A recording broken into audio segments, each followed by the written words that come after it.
He thought humiliating her would entertain the crowd, but before the first clock was pressed, Victor Hale had already made the move he would regret most.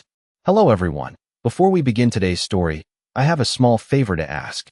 Please hit subscribe and turn on the notification bell so you never miss our channel's new videos. It's quick, free, and the best way to support us in bringing you more dramatic stories. Your support means the world to us. Where are you watching from? Drop your city or country in the comments below. Thank you very much. The Grand Regent Hotel in downtown Chicago shimmered beneath crystal chandeliers and polished marble that reflected every expensive shoe crossing its lobby. On the third floor, inside the grand ballroom, rows of velvet chairs faced a raised platform where 64 black and white squares waited beneath bright lights. The city's annual Masters exhibition had drawn investors, reporters, college champions, and devoted fans from 3 states away. Everyone had come to see one man. Victor Hale entered exactly at 7 o'clock, not a minute earlier, not a minute late. The doors opened, conversation stopped, and cameras lifted like sunflowers turning toward light. At 56, the world champion turned celebrity Grandmaster wore a charcoal suit tailored so sharply it seemed cut from authority itself. His silver hair was swept back, his chin slightly raised, his smile practiced enough to look warm while revealing nothing. He waved once, modestly in appearance only, then moved toward the stage as applause rolled across the room. Victor had spent decades mastering more than chess. He had mastered entrances, silence, and the art of making others feel smaller without raising his voice. Sponsors adored him. Interviewers called him brilliant. Rivals called him ruthless when microphones were off. Tonight he intended to give the audience exactly what they paid for: confidence, charm, and a public display of superiority. Near the back of the ballroom, almost hidden beside a pillar wrapped in gold trim, sat a woman no one had noticed. Evelyn Carter wore a plain navy coat folded neatly across her lap and a soft gray sweater that looked chosen for comfort, not attention. Her brown hair was pinned back simply. No jewelry flashed from her hands. No one rushed to greet her. She had arrived early, bought a standard admission ticket, and taken the least interesting seat in the room. Yet while others admired chandeliers or whispered over celebrity sightings, Evelyn studied the board on stage with steady eyes, as though greeting an old language she had once spoken fluently. An usher passed and offered her a souvenir program. She thanked him with a quiet smile. Victor began his opening remarks to laughter and applause, telling stories of world tournaments, impossible positions, and the burden of being expected to win. The crowd loved every polished sentence. Then he announced a special segment. He would play a volunteer from the audience in a 5-minute blitz game. Hands shot up immediately. Young men leaned forward. Club players grinned nervously. A teenager nearly stood on his chair. Victor let the suspense breathe, scanning the room like a king selecting tribute. His eyes moved past eager faces, then stopped in the back corner. On Evelyn. Perhaps it was her stillness.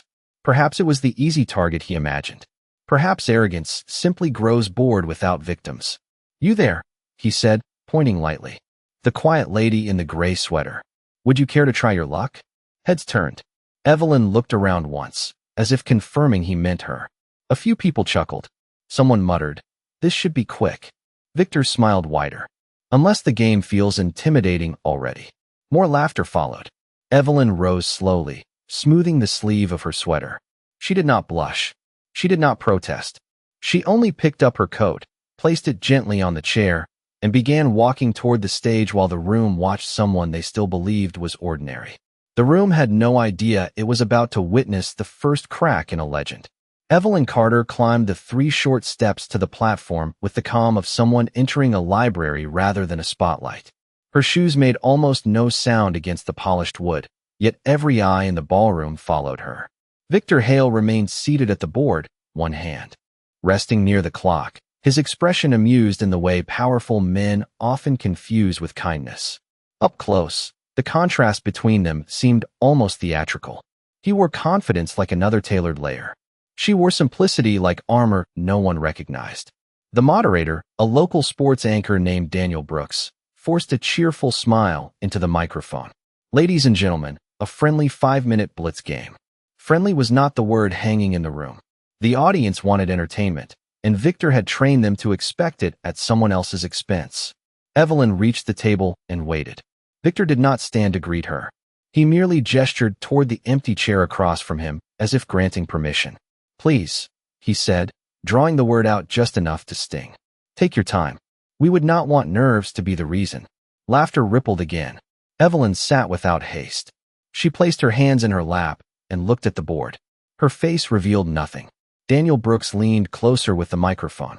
"Ma'am, have you played much chess?" A few people smirked before she even answered.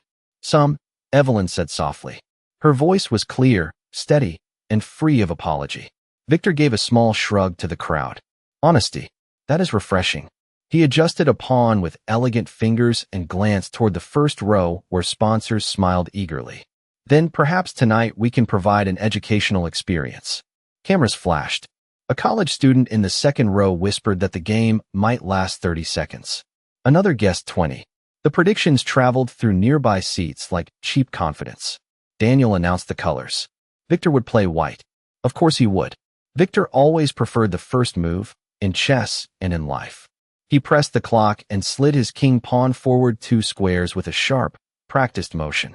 The move landed like a declaration. Evelyn did not answer immediately. She studied the board for one measured breath, then moved her pawn to mirror him. A standard reply. Several viewers relaxed, disappointed there would be no immediate blunder. Victor developed a knight quickly, then another piece almost before the clock settled. He was performing speed, the favorite trick of experts who want beginners to feel late before they have begun. Evelyn responded at a slower rhythm, each move placed gently, each piece centered with exact fingertips. No wasted motion, no trembling hand. Victor's smile thinned by half an inch. Move after move, he continued pressing pace. He leaned back after each turn, glancing at the audience as though sharing a private joke. But the board was not cooperating with the script. Evelyn did not chase threats. She did not defend clumsily. She built quietly, controlling squares casual observers never noticed.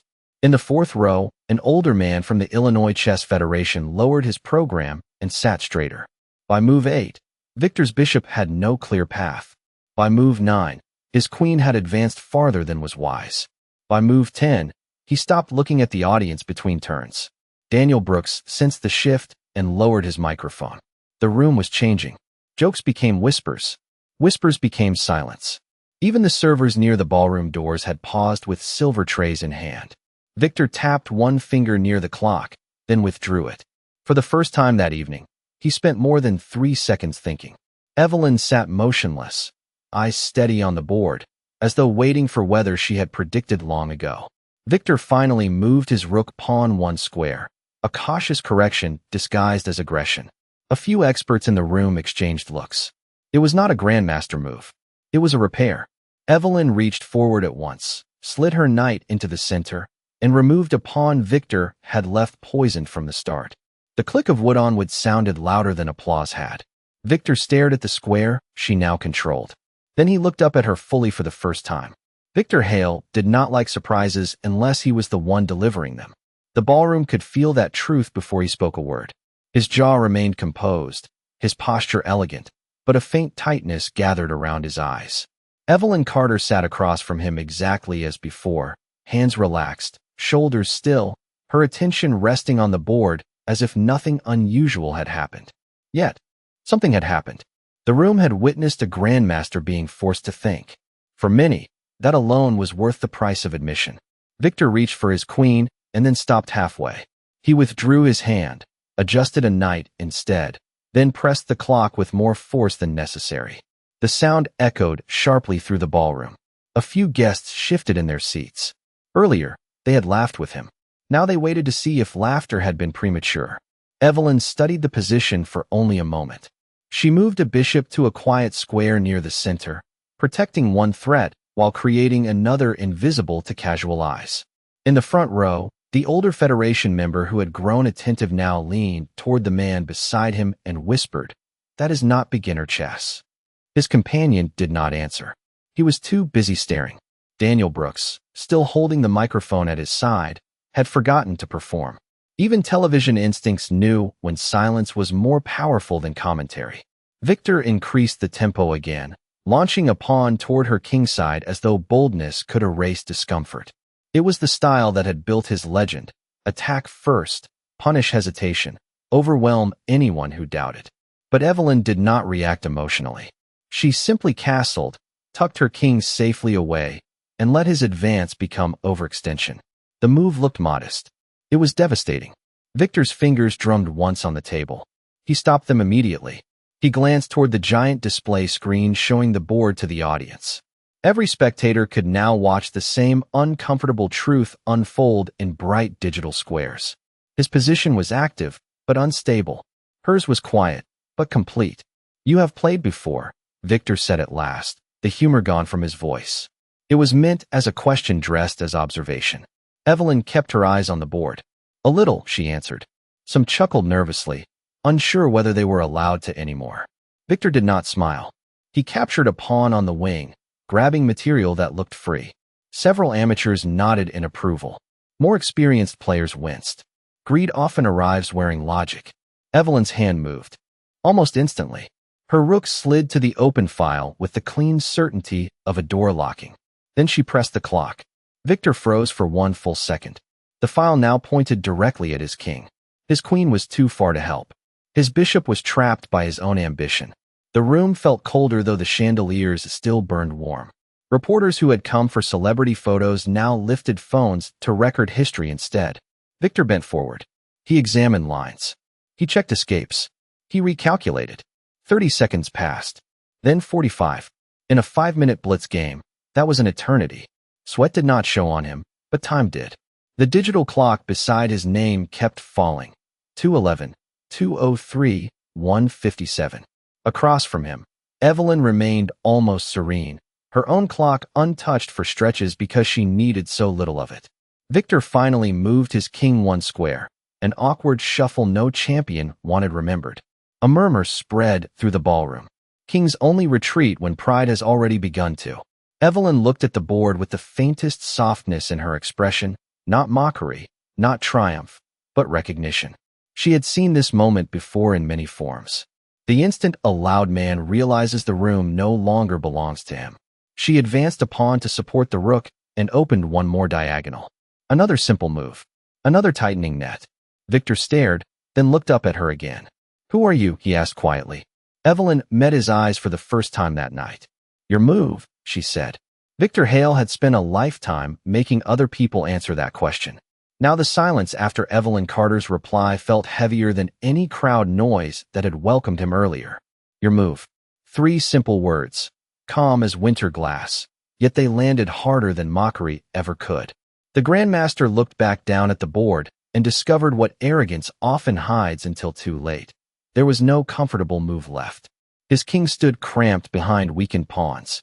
His queen remained stranded on the far side, rich in status and poor in usefulness. His bishop stared into blocked lines. Her rook owned the open file. Her bishop cut through the center like light through shutters. Her knight waited near the edge of his camp, patient and dangerous. Victor reached for a pawn, reconsidered, then touched his knight. Under tournament rules, touching meant moving. A few players in the room inhaled sharply. Even legends can be trapped by their own habits. He slid the knight backward to defend the squares around his king, then hit the clock with visible irritation. The timer beside his name fell below 1 minute. Evelyn still showed more than 3. She studied the board, then moved her knight forward with elegant precision, placing it where it attacked 2 pieces while supporting the final assault. It was not flashy. It was exact. Daniel Brooks finally lifted the microphone, then lowered it again. Nothing he could say would improve the scene. The room had become a cathedral of attention. No forks clinked against dessert plates. No phones buzzed openly. Even the hotel staff near the ballroom doors stood frozen with the discipline of witnesses who knew something rare was happening. Victor leaned closer until his tie brushed the edge of the table. He searched for combinations, perpetual checks, tactical escapes, miracles purchased by reputation. The board offered none. He moved his queen at last, racing back toward the king she should have protected sooner. Too late. Evelyn answered by sacrificing a bishop. Gasps broke across the room like a wave striking stone. To casual eyes, she had blundered. To trained eyes, she had opened the final corridor. Victor snatched the bishop instantly, grateful for material and desperate for hope. He pressed the clock.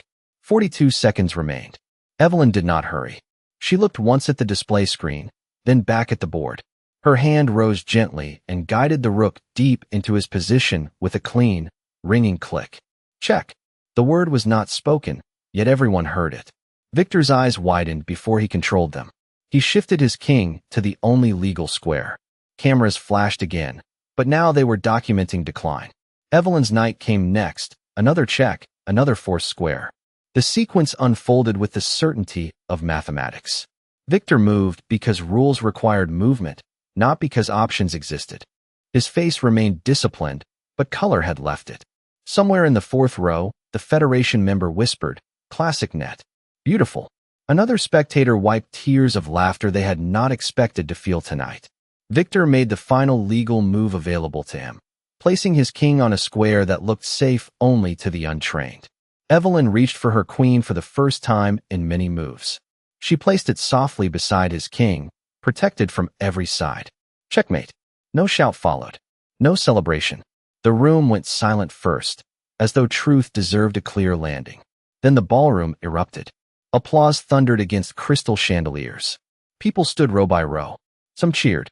Some simply stared at the board, trying to understand how quickly power had changed hands. Victor did not move. His clock continued ticking toward zero beside a finished game. Evelyn folded her hands in her lap and waited with the same composure she had worn from the back row. She had not humiliated him. She had only answered him. And sometimes that is far more unforgettable.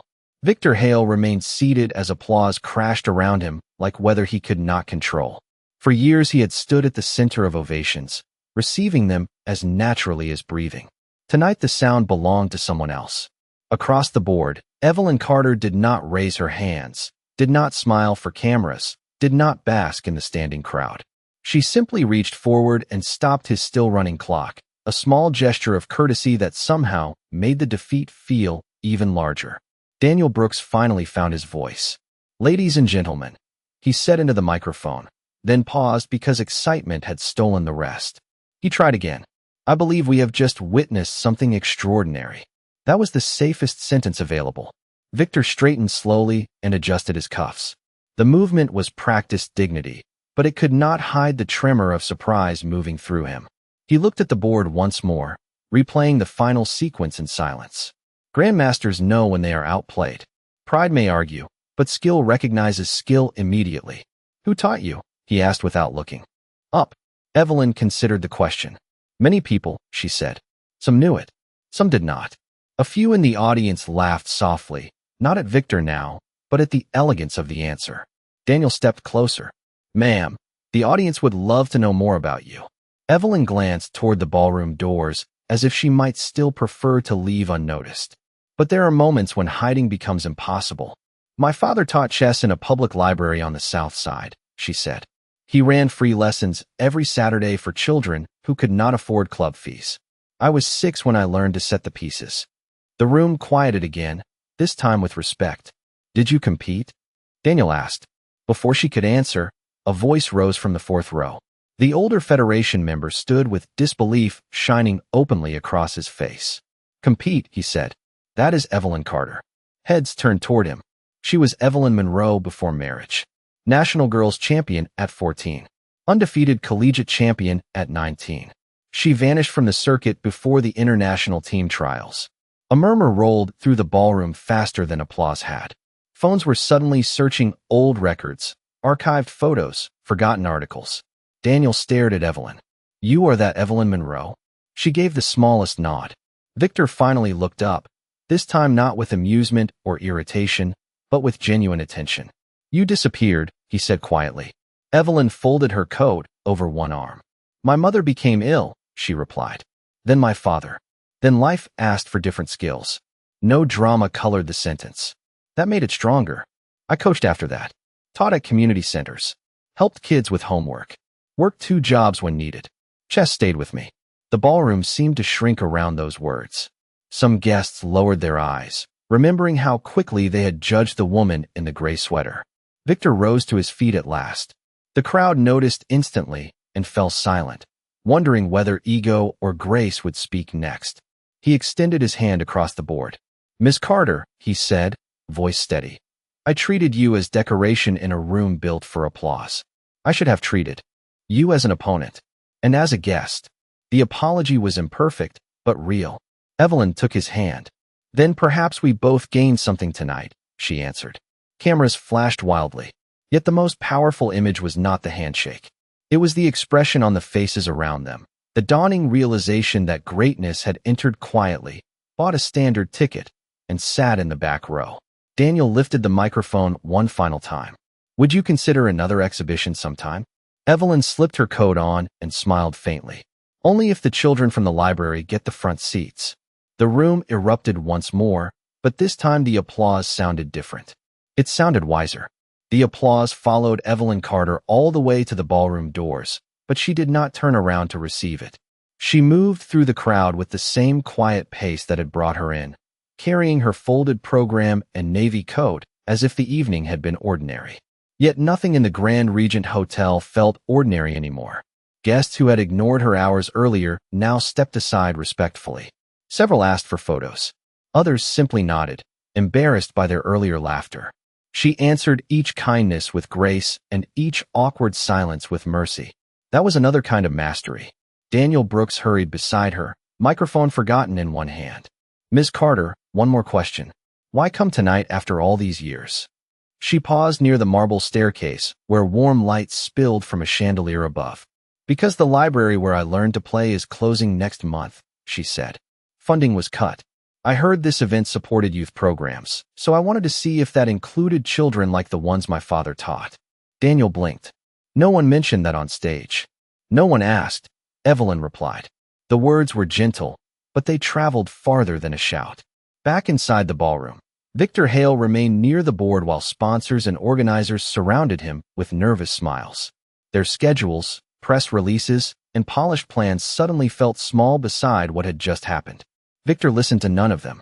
His eyes stayed fixed on the open doorway where Evelyn had disappeared. He knew talent when he saw it. What unsettled him more was character. Talent can threaten ego.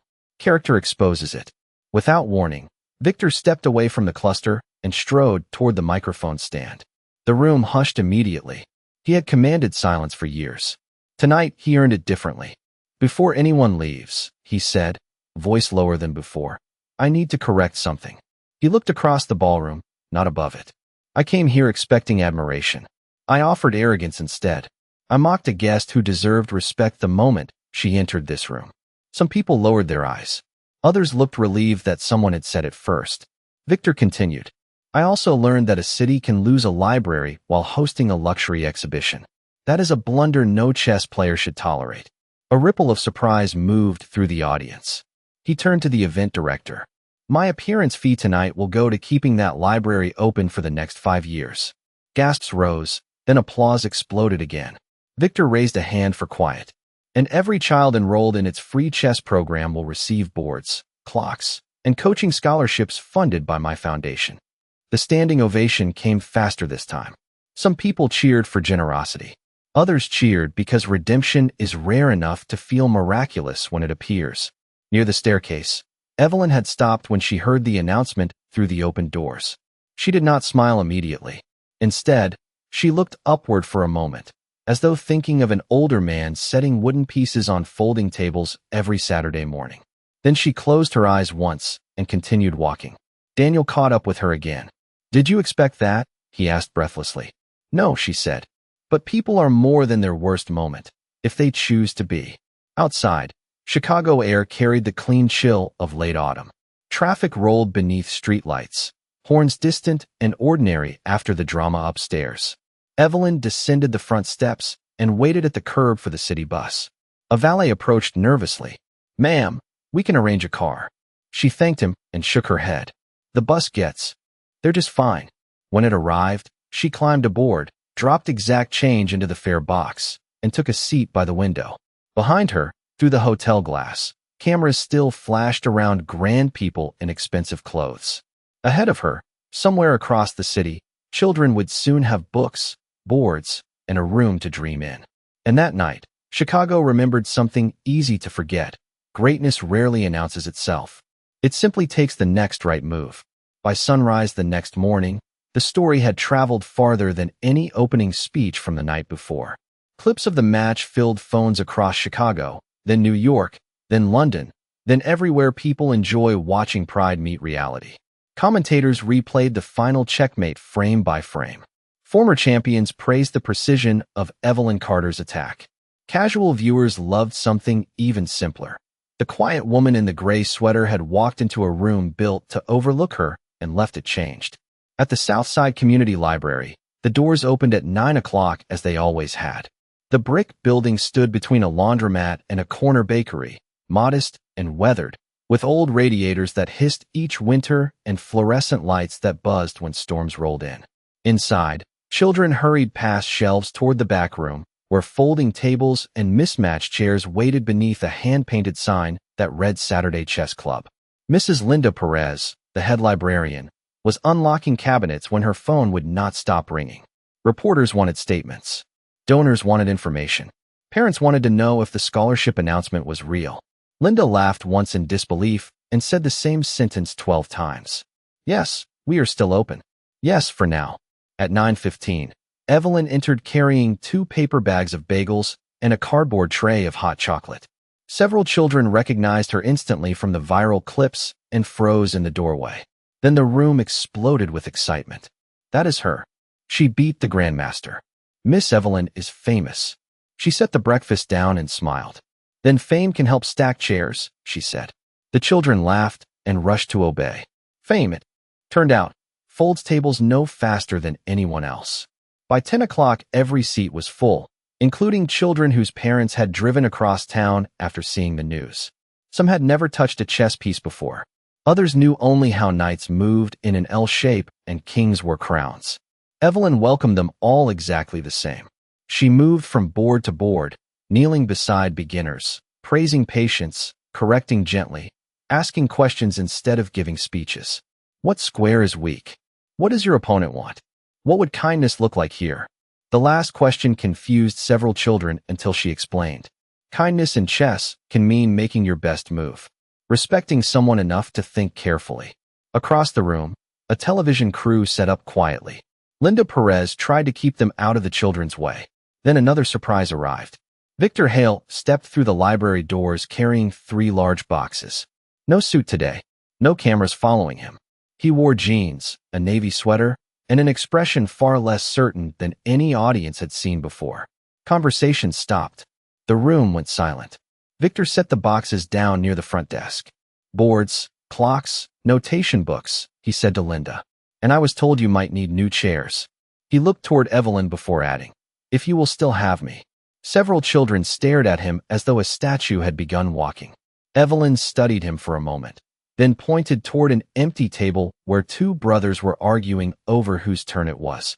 Table 3 needs help with castling, she said. Victor blinked once, then nodded and headed over. The room slowly relaxed into laughter again. For the next hour, the former king of grand stages taught 8-year-olds how rooks move in straight lines and why touching pieces with sticky fingers was discouraged. He listened more than he spoke. He lost 3 mini-games to a girl named Tasha who announced every move like thunder. At noon, Linda Perez looked around the crowded room and wiped her eyes discreetly. Shelves were full, tables were full, and hope was fuller still. Outside, more families lined up near the entrance. Inside, greatness had no reserved seating. It wore ordinary clothes, shared bagels, and reset the board after every game. Within a week, the Southside Community Library had become the most unexpected place in Chicago. Morning news anchors broadcast from the sidewalk. College students volunteered to repaint reading rooms. Local businesses sent sandwiches, heaters, and stacks of new books. Families who had never stepped inside before now arrived daily, curious about the woman in the gray sweater and the Grandmaster who had traded chandeliers for folding chairs. But inside the building, Evelyn Carter protected something more valuable than attention. She protected calm. No cameras in the children's room during lessons, she told producers politely. No interviews while homework is happening. No making anyone a symbol before they become a person. Most agreed immediately. Those who did not found the doors remained closed to them. Respect, the city was learning, had rules. Victor Hale returned every Saturday. He arrived early, carried tables without being asked, and brewed coffee badly enough that Linda Perez eventually banned him from touching the machine. The children adored this weakness. They also adored defeating him in puzzle races and hearing stories about tournaments in Paris, Tokyo, and Buenos Aires. Victor told those stories differently now. He spoke less about trophies and more about nerves, mistakes, and the loneliness of always needing to appear superior. Children understand honesty faster than adults do. They listened closely. One rainy afternoon, a sleek black sedan stopped outside the library. Two executives from a luxury hotel chain stepped out with umbrellas and polished smiles. They asked to meet Evelyn privately. Linda led them to the reading corner near the biographies shelf. The taller executive introduced himself as Martin Sloan. "Ms. Carter, our company would like to sponsor a national scholastic tournament in your name. We can offer a 6-figure partnership, media rights, travel, merchandise, the full package." He slid a folder across the table like a winning move. "The Evelyn Carter Invitational has enormous market appeal." Evelyn did not open the folder. "How much would go directly to public libraries?" she asked. Martin blinked. "Well, the event itself would create awareness." "That was not my question." His smile tightened. "We can discuss percentages." "Then discuss them now." The room had gone quiet again. Even children sensed when grown people were being tested. Martin glanced at his colleague, then named a small number that sounded large only to those unfamiliar with budgets. Evelyn slid the folder back untouched. "No, thank you." He seemed stunned. "You are walking away from national exposure." "No," she said gently. "I am walking toward shelves that need books." Victor, shelving donated sets nearby, lowered his eyes with a smile no camera caught. The executives left with umbrellas still polished and expressions far less so. That evening, a storm rattled the windows while children played a speed tournament under warm lamps. Tasha, the girl who had defeated Victor 3 times, reached the final round against a shy boy named Marcus who had started chess only 4 days earlier. They battled seriously for 12 minutes, then agreed to a draw because both saw checkmate threats they could not untangle. Half the room applauded the wisdom. The other half demanded a rematch. Evelyn placed small medals around both necks, made from cardboard circles and ribbon donated by the craft store next door. "Champions know when to share a point," she said. Linda Perez approached with tears in her eyes and a letter in hand. "The city council voted tonight," she announced. "Permanent funding approved. Building repairs included." Cheers shook the old windows harder than thunder. Children jumped from chairs. Victor laughed openly. Linda turned to Evelyn. "You did this." Evelyn looked around the crowded room at volunteers, teachers, children, parents, and one humbled Grandmaster resetting clocks for the next round. "No," she said softly. "People did this after they remembered what matters." Outside, rain washed the sidewalks clean. Inside, every board was full, every chair occupied, and every person in that room understood something expensive rooms often forget. Value does not come from price. It comes from purpose. 3 months later, the line outside the Southside Community Library stretched past the bakery and around the corner before sunrise. Children in winter coats stamped their boots against the cold, parents carried thermoses of coffee, and volunteers handed out numbered wristbands with cheerful efficiency. Inside, every shelf had been repaired, every light replaced, every radiator finally worked, and the old back room had transformed into a bright learning center with 20 new boards, digital clocks, fresh paint, and a banner reading City Youth Championship. No corporate logo hung above it. No celebrity face dominated the walls. The room belonged to the children. Evelyn Carter arrived carrying 2 grocery bags of oranges and granola bars. She still took the bus. She still wore simple sweaters. She still entered through the side door to avoid attention she never asked for. Yet now students from 5 neighborhoods straightened when they saw her, not because she demanded respect, but because she had shown them what it looked like. Victor Hale was already there setting clocks with Marcus and Tasha, who corrected his placements loudly whenever he missed a square. He accepted their criticism with the humility of a man who had learned that correction is not humiliation when pride no longer blocks the lesson. "You are late by 3 minutes," Tasha announced. "I am early by perspective," Victor replied. The children laughed and ordered him to keep working. By 10 o'clock, the tournament began. 64 students played under soft lamps while parents watched from folding chairs. Some games ended in 6 moves. Others stretched with dramatic patience. Tears appeared, then disappeared after encouragement and cookies. Victories were celebrated. Losses were studied. No one was mocked. That had become an unwritten law of the room. Midway through round 3, a familiar television crew entered quietly with Daniel Brooks carrying a microphone and a warmer smile than months before. He had asked permission this time and received it. "We are doing a follow-up feature," he whispered to Evelyn. "The city wants to know what happened after the famous match." Evelyn glanced around the room. "This happened," she said. Daniel looked through the lens at children calculating moves, volunteers refilling water cups, Victor kneeling beside a nervous beginner, Linda Perez shelving donated science books, and parents cheering silently with clasped hands. He lowered the microphone. Sometimes the story films itself. The championship final came down to Marcus and Tasha. The shy boy who once feared touching the pieces now sat with calm shoulders and clear eyes. Tasha, bold as ever, drummed one finger only when thinking hard. Their game lasted 41 minutes. Spectators stood 3 rows deep. Victor whispered variations under his breath. Evelyn said nothing at all. In the end, Marcus found a quiet rook move that forced promotion 3 turns later. Tasha stared, then grinned and offered her hand immediately. "Good move," she said. "Next year I am taking the trophy back." The room erupted in applause stronger than any ballroom ovation. Marcus accepted a modest medal and a scholarship certificate funded by dozens of small donations from ordinary people across the city. He looked at Evelyn with shining eyes. "I did it because you believed I could." She shook her head gently. "You did it because you worked when no one was watching." As the crowd began to disperse, Daniel asked Victor one final question on camera. "What was the most important lesson of this whole story?" Victor looked across the room at Evelyn helping stack chairs beside children who insisted on helping her. He answered slowly, "I spent years thinking the strongest move was domination. It is not. It is respect." Snow began to fall outside, soft against the library windows. Families stepped into the evening carrying boards under their arms and confidence in their voices. Inside, Evelyn turned off the final lamp, checked that every set was complete, and buttoned her coat. She left through the side door as quietly as she had arrived months ago. But the city she stepped into was not the same. And that day, everyone remembered that greatness does not need to announce itself. It simply changes the room and walks away.